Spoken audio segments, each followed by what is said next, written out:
Hello and welcome, Internet experts. Welcome to Brian Reby Drives Expert. Welcome to Brian Reby Can't Talk. Welcome to Brian Reby Drives Electric. It's good to have you here. And we're all here. Each one of us has our own little bit of expertise. When we put them all together and use our heads, we can all be experts together. So, welcome. Thanks for joining. And I want to start out congratulating anyone who had Tesla stock. I've got just a couple shares, not enough to make a huge difference, but it was sure fun to watch them grow over the last couple days. So, hey Todd, welcome. Good to see you.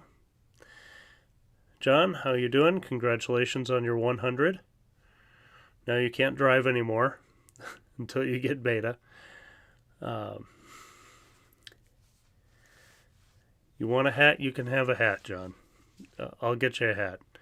I forgot to mention I was talking about Jim's channel, the Iowa Tesla guy, with him getting beta and everything. I was making sure people checked out his channel and Dan Berkland's channel.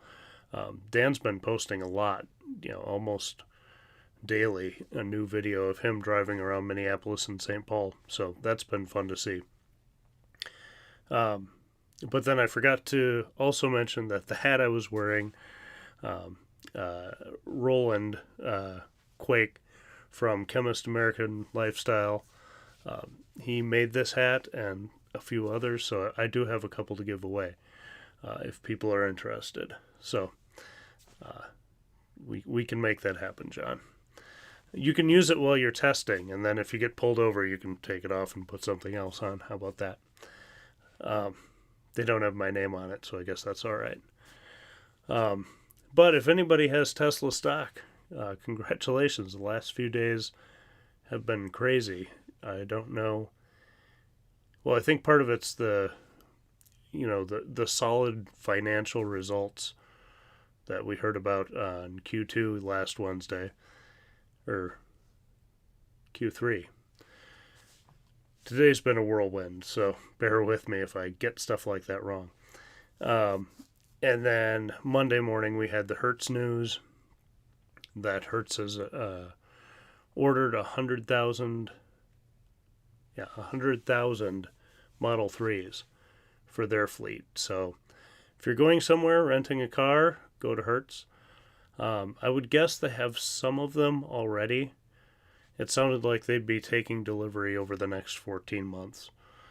So it's not going to be all at once, but and they paid full price for them, so that's fantastic. From a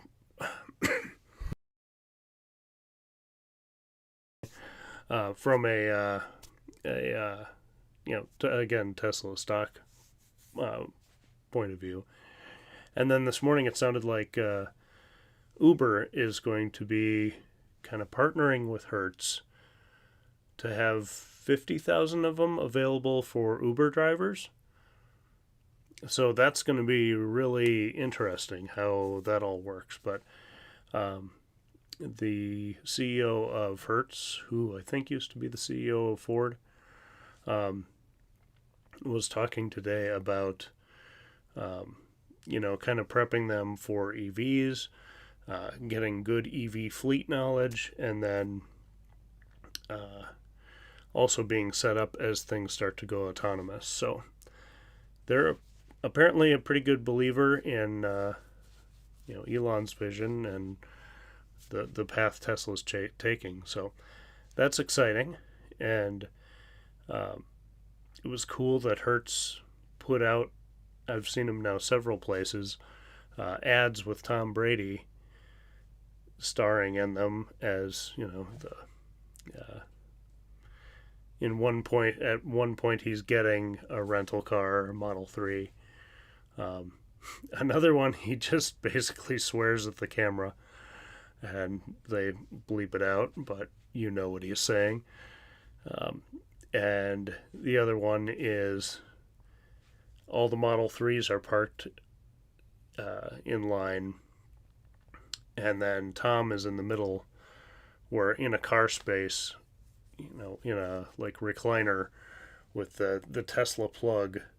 It's Hertz branded, but it's the Tesla plug in his chest, and he unplugs it, and some other renters and one of their employees are walking by, and they make some comment about it. But it's fun. They're advertising EVs, they're advertising Tesla, and they paid full price. So pretty good story there.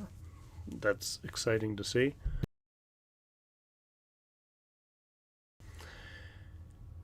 Yeah, so that's kind of the big stuff in the last few days. Obviously, they had the FSD beta rollout over the weekend to the 99s, and it did not go super.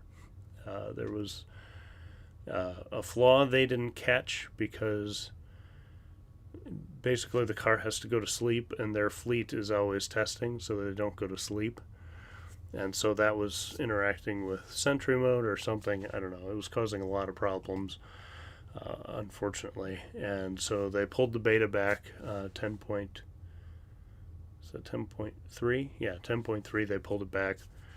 And then in just a day, really, they were able to patch it and send it back out. It seems like it's fine. Obviously, still not perfect, still in beta, but much improved over that emergency braking and some kind of weird reactionary things it was doing. So it's good. It's unfortunate their team had to work over the weekend and really scramble to fix that, but it's really cool that they were able to.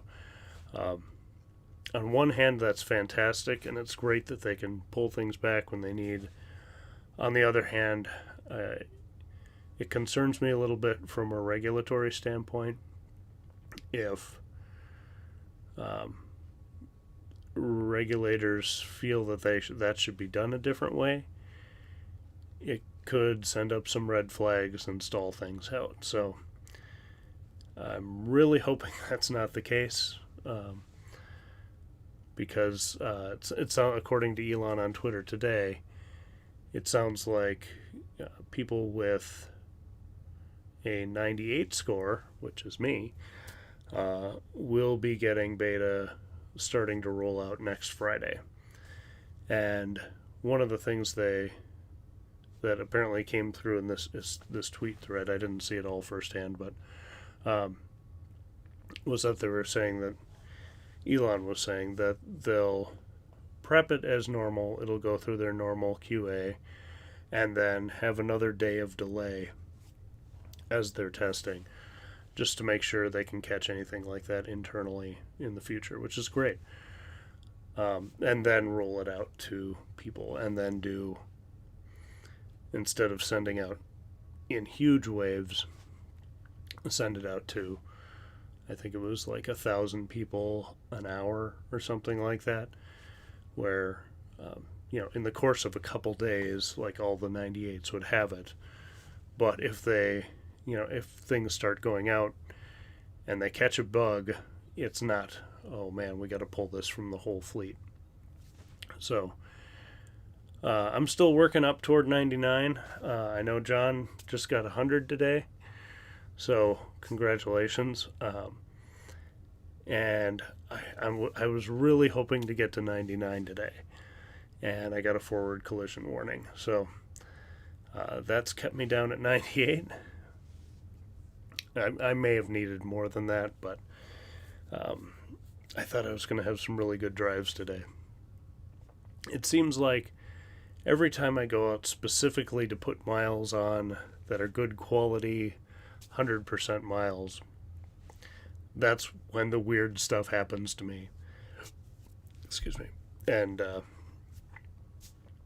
people pull out in front of you, or, people merge weird, and you just have to, drive safely, and that knocks your score down. So, and I know you can reset, but I haven't done that yet, so I'm just trying to work my way up, just so I can say I did it.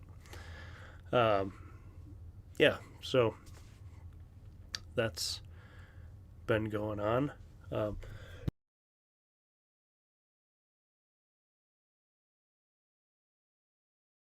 Excuse me. It's still very dry in here. I don't think that's going to get better over the winter, so I may need to invest in a humidifier or something in here over the winter.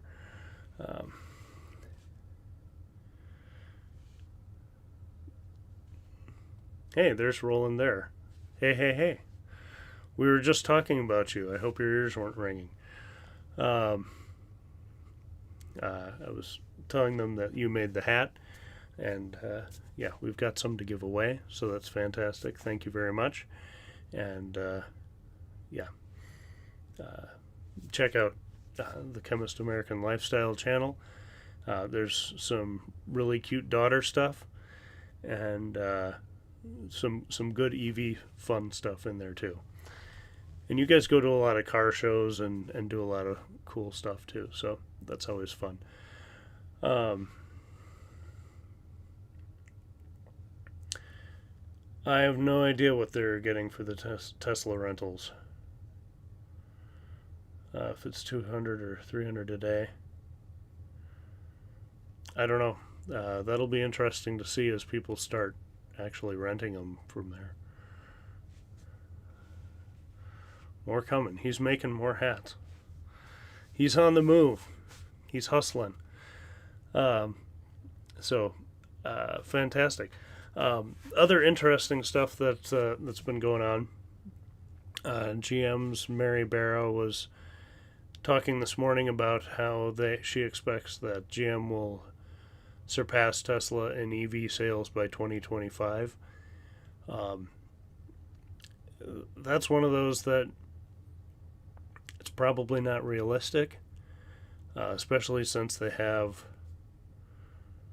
probably, someone was saying, I can't remember who I was talking to, so I'm sorry if it was somebody here, but somebody was saying that at the pace that they'll manufacture the Bolt repaired batteries, it's going to take them 3 years to do that recall, maybe a year and a half if they double production. And then they want to make all their new EVs on top of that. So I don't think it's realistic. But I also think if you're the CEO of a company, you got to start heading your troops in that direction.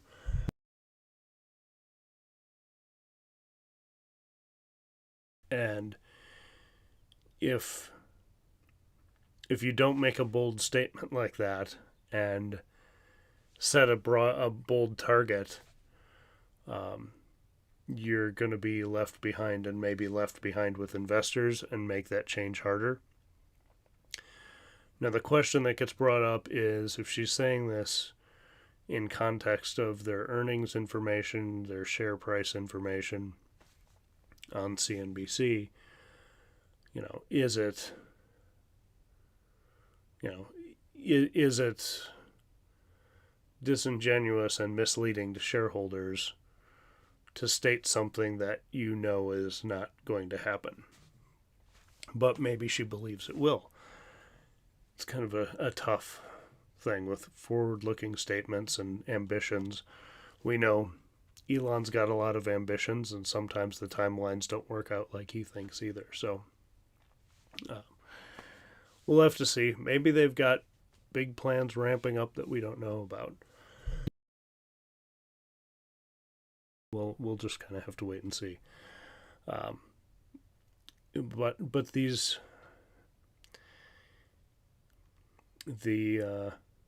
statements keep getting made, and I don't know. I kind of wonder if at some point they don't just lose their meaning. Like, everything was a Tesla killer before, and now it's we're going to catch Tesla by name the date. We're going to pass Tesla by name the date. And it's just getting to be the thing you have to say, I guess. So I'm not sure, but she was also kind of led into it. When I heard about it earlier in the day, it sounded like she said, definitely 2025 we're going to do this.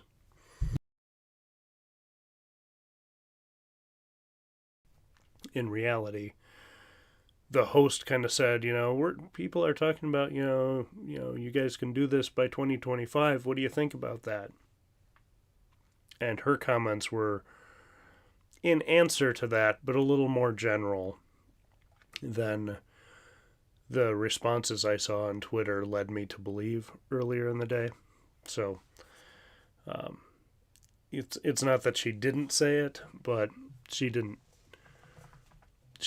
come out guns blazing, like, this is where we're going, and it's, this is a definite. So I give her a little wiggle room there, but hopefully it just means they, accelerate their plans. Kind of like it seems like Ford is doing. I can't remember which vehicle, but I just heard about another one today that's going to get an electric version. So good news there.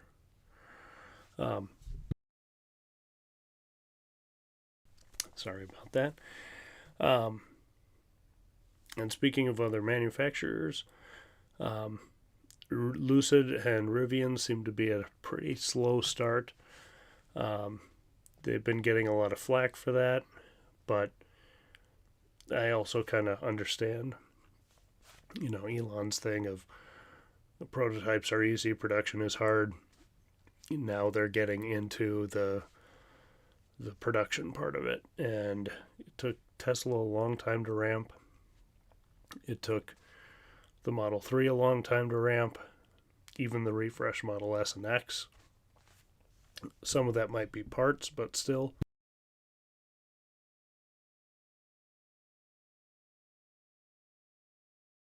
The X has been basically nowhere almost an entire year. So, yeah, ramping stuff is hard, and,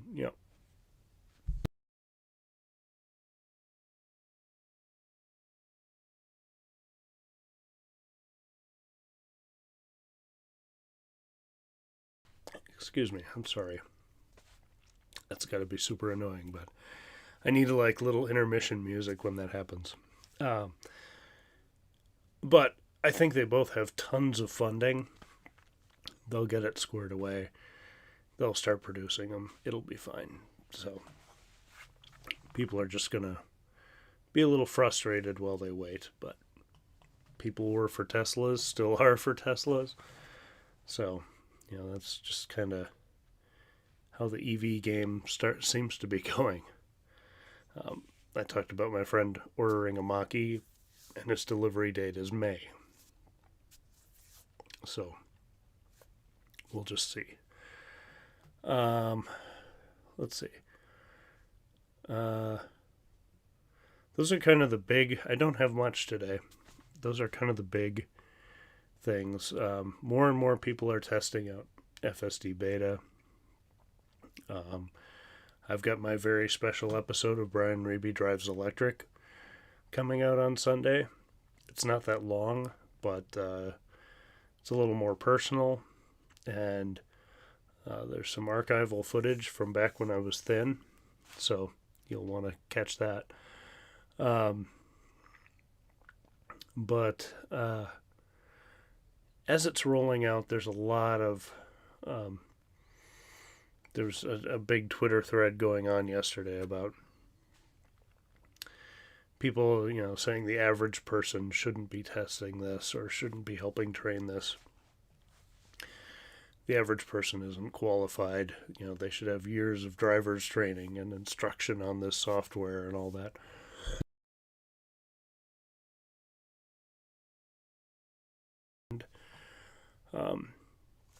Earl of Frunkpuppy was kind of responding and kind of jabbing as he does on Twitter, and he was like, no, you just, if it starts turning and you don't want it to, you don't let it.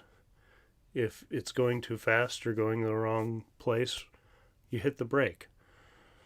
It's not rocket science. It's just driving normal and then taking over when you need to.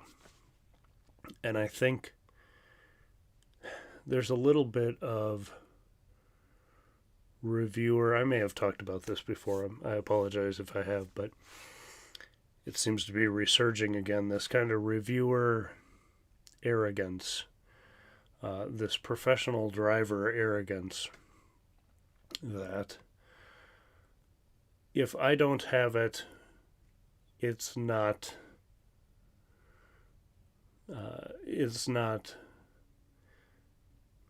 if I don't have it, no one should, basically. Or if it's not up to my standard, then no one else is capable of handling this thing that, I don't see as good enough yet. And I find it a little frustrating, a little condescending. We have driver's license. Some of us have driven for years and years and may have done some stupid stuff, but I've been, knock on wood, accident free, for quite some time. I'll leave it at that. But, so,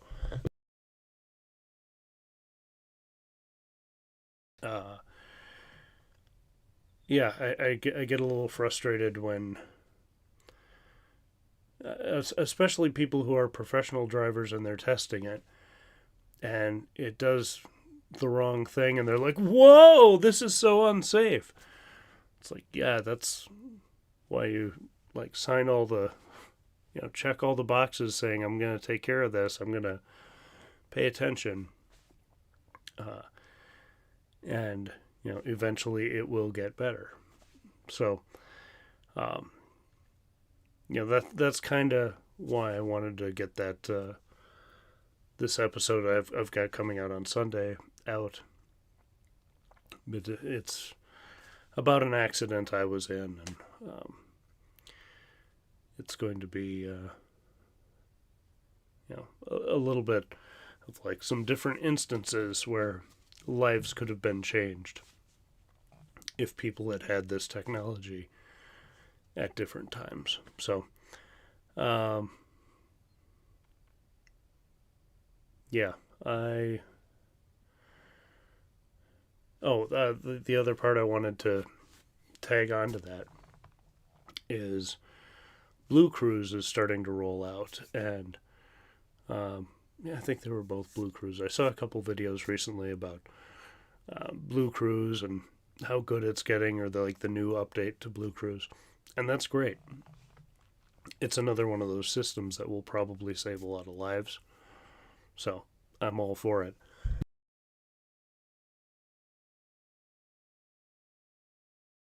But the same reviewers who are so condescending about Tesla's technology are happy to sit back hands-free and enjoy hands-free Blue Cruise from Ford, or Chevys, or Lucids, or whoever. And I don't know if it's maybe something to do with Elon's attitude, where he comes off as kind of childish and carefree, but he does care deeply about safety. The team at Tesla cares deeply about safety, and yeah, I just find it so odd, the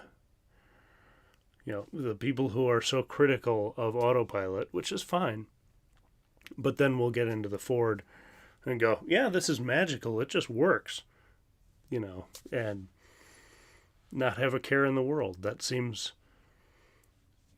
maybe I'm missing something, but it seems very odd to be so trusting of a company that isn't that technologically advanced.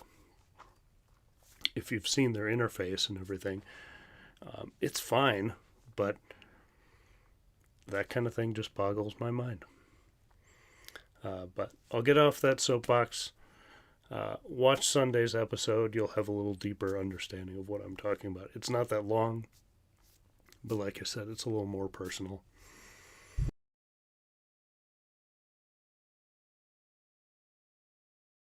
Excuse me again. I'll just catch up on the chat here. Um,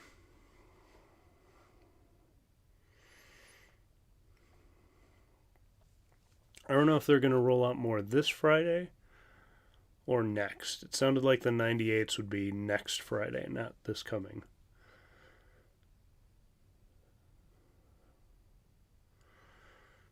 Wonder if my score is above 98.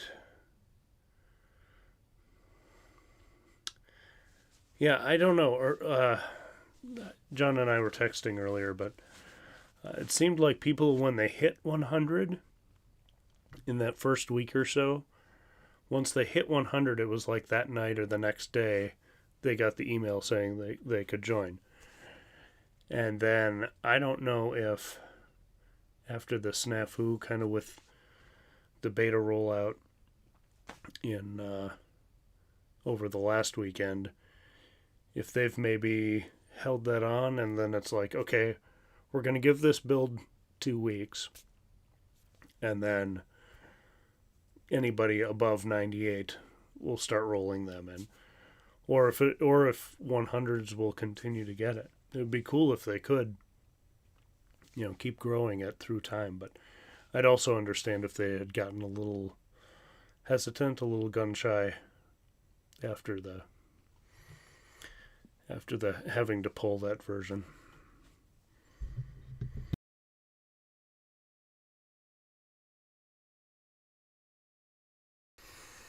Yeah, John, if that's the case, you might have to park your car for a week and a half. So, but if you're at 100, you got a couple percentage points to spare. So, you could maybe drop down to a 99 and still be okay.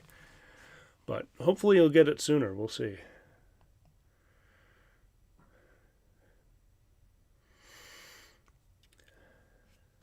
Hi, Jason. I hope your trip was great. It looked great from the photos I saw. I hope you guys had a good, relaxing time after a rough couple weeks before that. So, hope you guys are back and rested and doing well.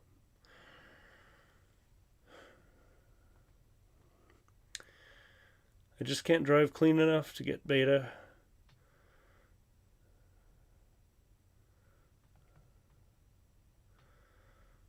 Switching S on Plaid. Yeah, I imagine the Plaid is a little tough to get beta in.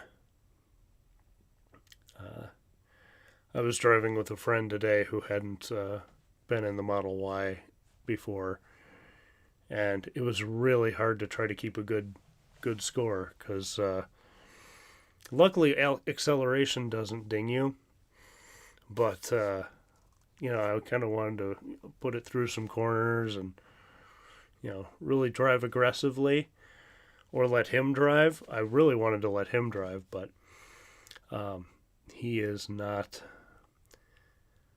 He would not be concerned about my safety score. He's a good driver, but a very spirited driver. So I said, after I get it and my safety score goes away, you can go crazy in this thing. But until then, we're just gonna keep it regular or keep it normal.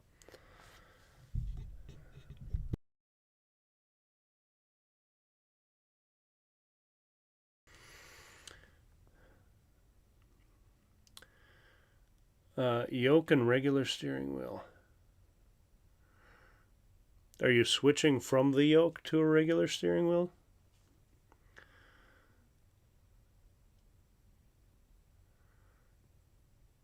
Or do you guys have two S's and it's too hard to go between them?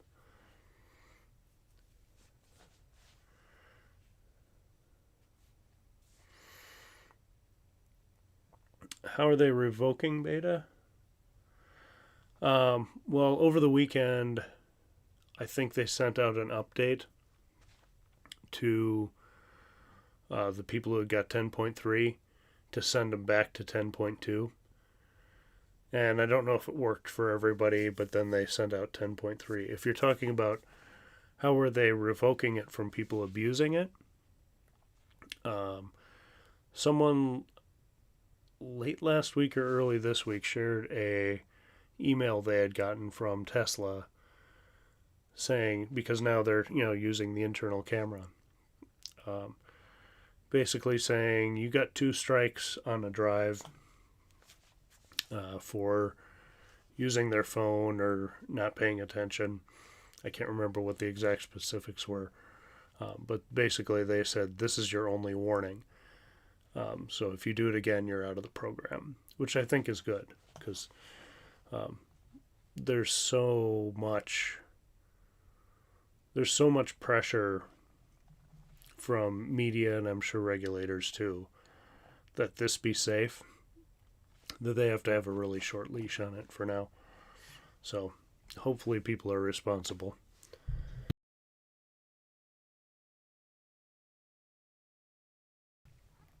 Oh, you still have both of them. Yeah, that does have to be weird to get in a very similar car and have that different steering. Um, I know you've been out of town for a while, but how has the yoke been for you? Are you getting used to it? Or are you still switching between the two and it's too weird?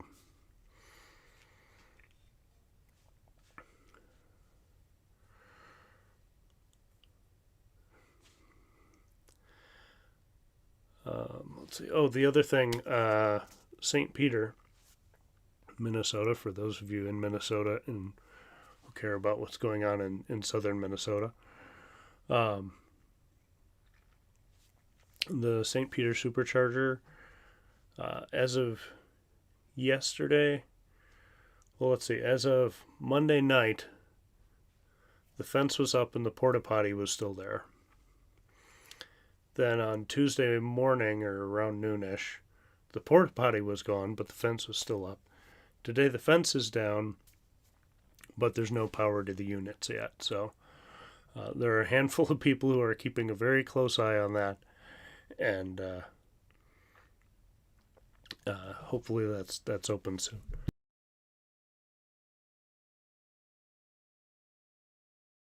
Not enough miles yet. Yeah, because you took delivery, then had your PPF put on, then you had that other stuff going on, and then being out of town. Yeah, I bet you haven't had much time to enjoy it yet, but hopefully we don't get snow for a while and you can take it out and enjoy it properly. I was thinking a fun thing to do, and I'll maybe put this in the Minnesota Tesla group with some of the other, and tag some of the other people who have been down to St. Peter, but it would be cool to do like a group supercharger review of just kind of going from, this is over here, and my favorite burger place is over there, and whatever. Just kind of have a little fun with it, do something a little different. Just share the fun of a new supercharger opening.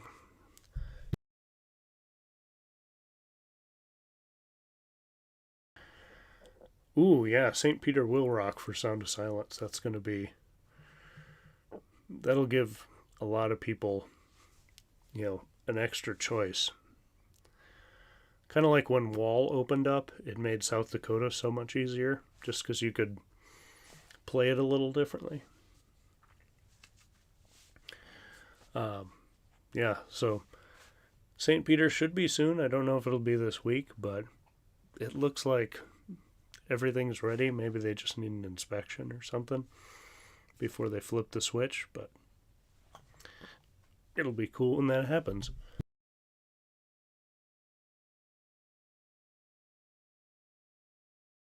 Sorry, that is super dry in here, and it's also super annoying to hear someone apologize all the time.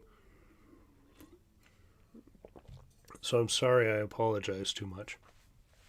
I think we were in Canada or something.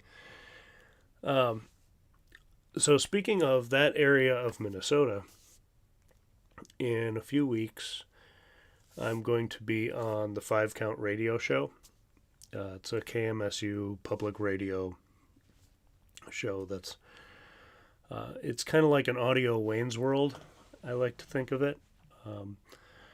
I had the guys from the show, Dusty and Ton, do the Tesla Arcade. I think that was in March of this year. And so I had one episode on that, and then they did a couple episodes from their perspective on their channel too. And they've been wanting to do kind of a electricity themed radio show, and so I'm going to be on that. I think we'll be recording that in a couple weeks. And as I was thinking about it, I was thinking, what are the things I would want to talk about? But I was also thinking, some of the things that they might be asking. And, I want to get prepared with all the, typical questions you get, of, where does the energy come from? How long does it take to charge? Can you travel? All the basics. But I was thinking, if they give me the opportunity to just kind of talk a little bit, are there good talking points or questions or I'm trying to think of some of the non-obvious things that people would want to know, that might not come up in questions, but I want to go there with notes so I can easily answer questions that clearly I can blank on things, but I'm thinking, what are the things, if you have an EV, that you wish you knew beforehand? Or, have you talked to friends or family in more rural parts of the state or the country, and, found a good hook point for explaining EVs? I'd love to hear some input there, because I'm going to be talking to, personally to Dusty and Ton, but I want to make it accessible for, the average listener, if anybody listens. I don't know, but I want to be prepared. So if you've got a good nugget to share, either put it in the chat or the comments below, and I'd love to get more input on that.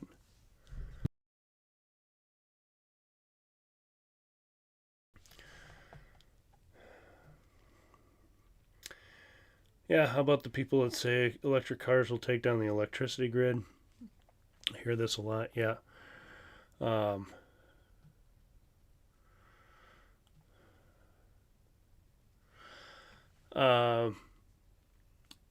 Yeah, Rivian R1t, yes, definitely. I'll tell you my thoughts on in a second. Futuron Eat. I'm sorry, I can't pronounce your handle there. But the electric grid has plenty of time to change, and they're on top of it. I'm not worried about that. That is a common thing. So yeah, that's a good note to make, because people will bring that up. So yeah, stuff like that. If anybody has other ideas, it would be great to come prepared with data and information, and be able to present that in maybe a more concise way than I can unscripted here. My thoughts on the Rivian R1t. I think it is super cool, and I had the opportunity to see it last year at the Fully Charged Live in Austin, Texas. It's a bigger truck than I think people are expecting it to be. I think when people see them on the roads, they're going to be impressed with the size. And probably the utility. They're kind of going after the adventure market, but I can definitely see, someone putting one of those to a good deal of work. I don't know if it has. I can't remember if it comes with a locking cover for the bed, but that gear tunnel underneath that you can put a snowboard or skis or something in. You could easily put sawhorses, or the collapsible ones, obviously, or saws and valuable things, from a work site. Stuff those in there at night, lock it up, and you'd be good to go. So, I think they're definitely branding it for adventure, but I think there's going to be a lot of utility uses for it too. Sorry. I think they're a little funny looking in pictures. We've seen a lot of videos of them coming out now, so that's been good. But I think standing next to one, and seeing the inside, hopefully they're durable. When they do the rock crawling events and things like that, it's good, and they seem very durable.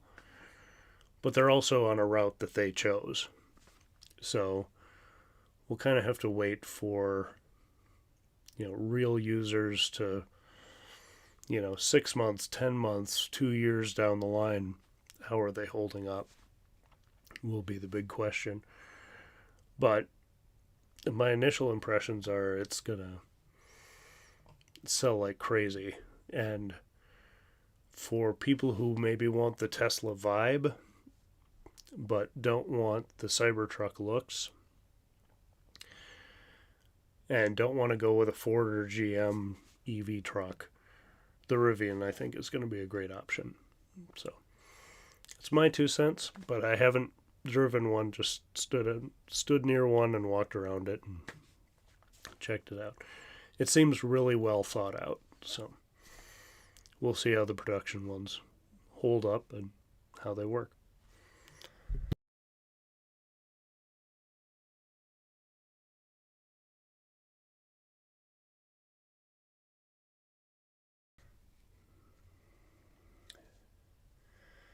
Oh, thank you for your nice comment too, by the way. I don't do much. I just stand in front of the camera, or sit. In this case, it's even lazier. I shouldn't even admit that.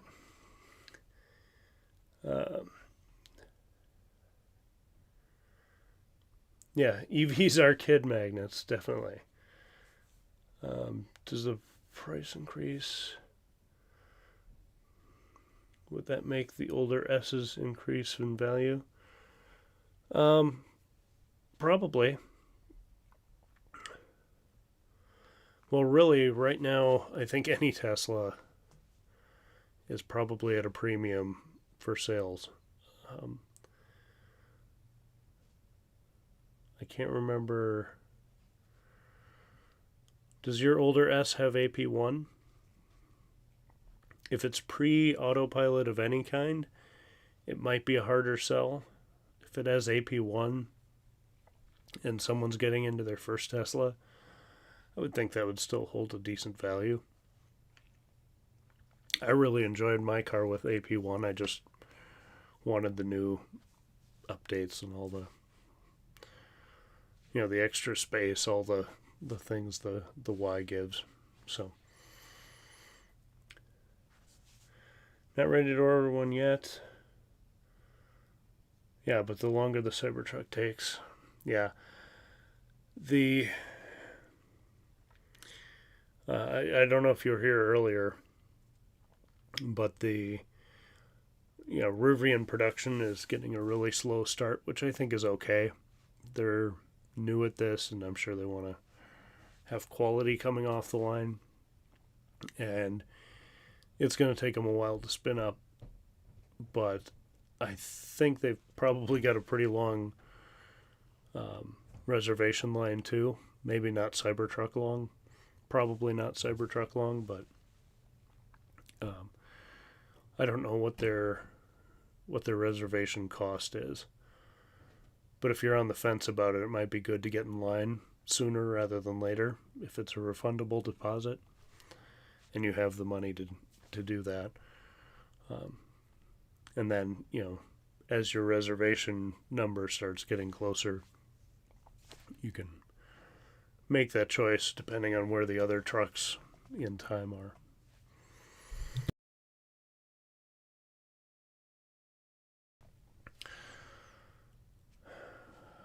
By having an EV, be aware that you'll have random women walking up to you and asking questions about the car.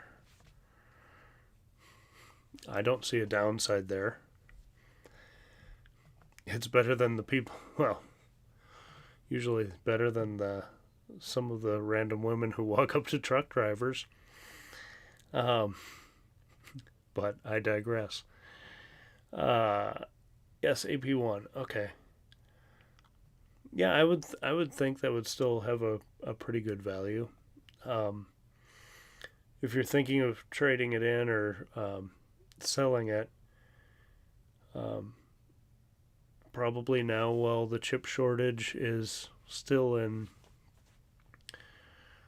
not full swing, but pretty full swing, and prices are high, it would be good at least to gauge some interest and see if what people will value it at. Plus, you're in North Dakota. It's even more of a rarity. So you've got that going for you, which is nice. That's pretty much all I had for tonight. It's pretty relatively light news week, and I had kind of a whirlwind day, one of those days where you start out thinking, this is how today is going to go. And then something comes up and it just gets completely turned around, not in a bad way. I spent some time with a friend I hadn't seen in a while. That was great, but just not on my radar this morning when I woke up. So, yeah, that's about all the stuff I have prepared for today. But if there's anything else you guys want to talk about, feel free to throw it in the chat.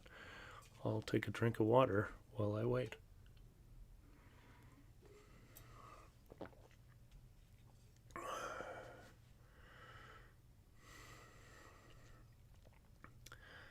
How long would it take to get a Model Y now? I think the performance you might still be able to get in December, I think the last I heard.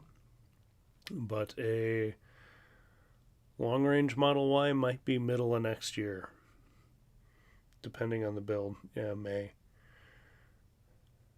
So, yeah, it's tough.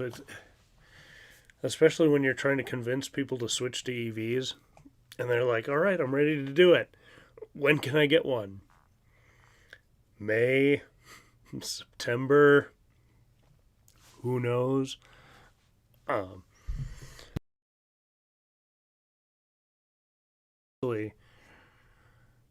When we bought our Model S, it was right as the Model 3 was ramping.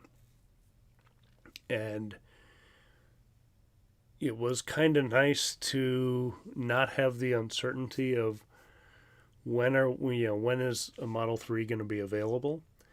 Turns out we could have got it a lot sooner, and probably would have done that in retrospect now. But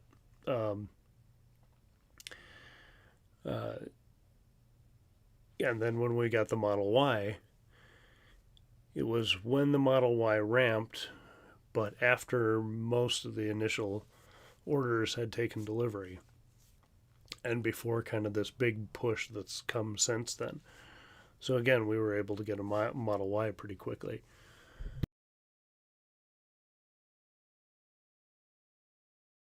Finalized our order.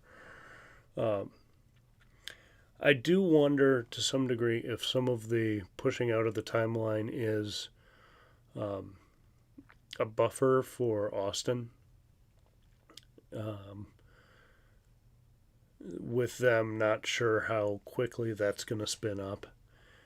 And if Austin can ramp relatively quickly without issues, we might see those May timelines, those September timelines drop to January, February, maybe March, who knows. But I can see that happening where, excuse me, production is rolling, everything's good, we're past the chip shortage issues, and the giga castings are cranking out parts like crazy. I can see those shrinking pretty quickly once that happens, but I can also see why they wouldn't want to guarantee that at this point.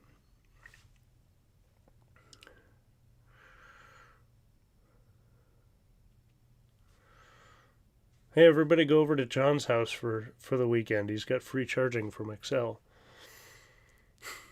So if you want to stick it to Excel, which probably a lot of their customers do, go over to John's place. He got his Model Y in 4 weeks. Yeah, once we finalized our order, we had it in 3 days.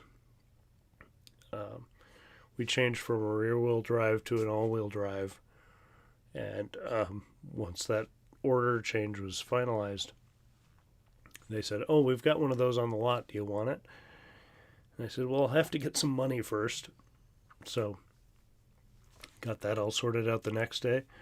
The following day, we took delivery. So it can be very fast.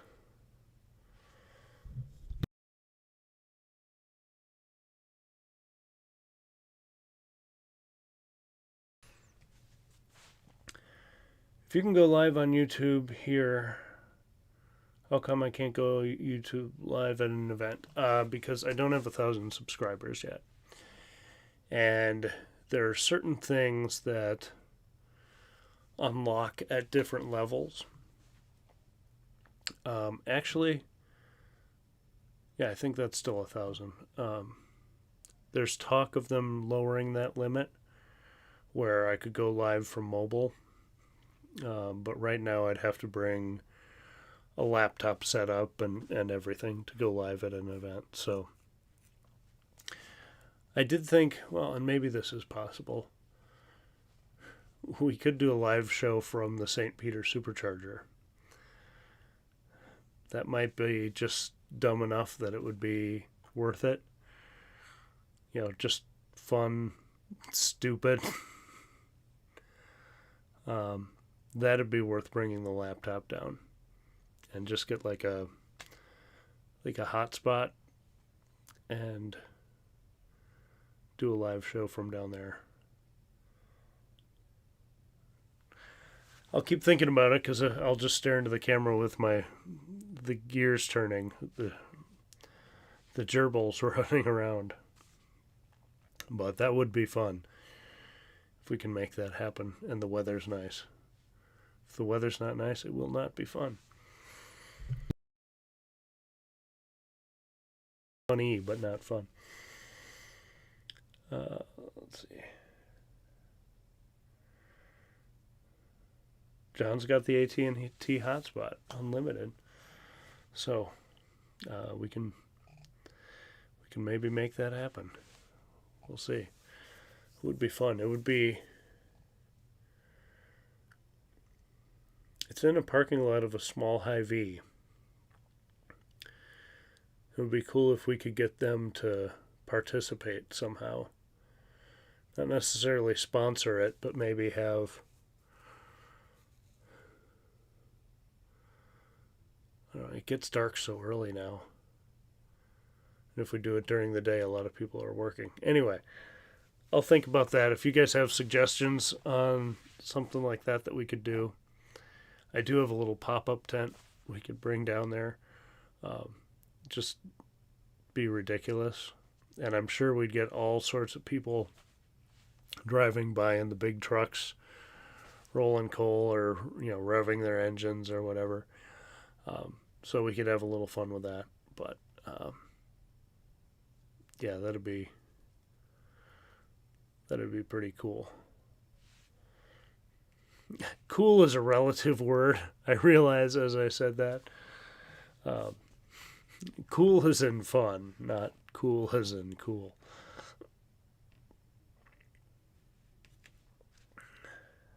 It's not like we're going to be interviewing the Fonz or anything. People still know the Fonz, right? That's how we got our 3. Put the money on a Thursday, took the train next day. Picked it up on Saturday in Eden Prairie. Yeah, it can be a whirlwind. And it's exciting, but also a little like, holy crap, I just spent a lot of money really fast. 100 down and 20 up. Yeah, that should do it, I would think. Yeah, we can work on that. That would be a fun project, but at this point, I'm just thinking about that. So, unless anybody has anything else last minute they want to add in here, I will sign off. But I do appreciate everyone coming in.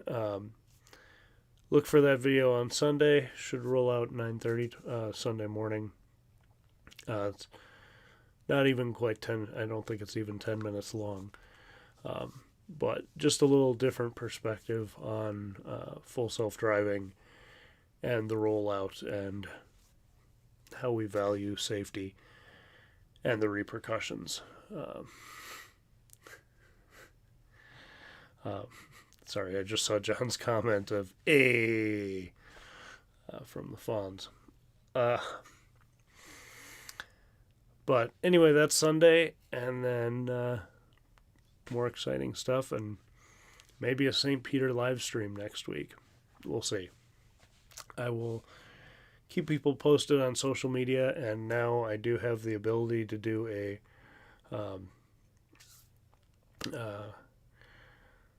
like the YouTube chat thing where you can post a picture or a poll or something. I am past that level, so I might put something in the community tab on that. If that ends up happening. But thanks for joining. Have a great week. And yeah, I think that was it. Sorry, my brain is it's a mess of cobwebs all ready for Halloween. So speaking of which, I do want to decorate my Model Y, so I'll probably do the teeth in the frunk and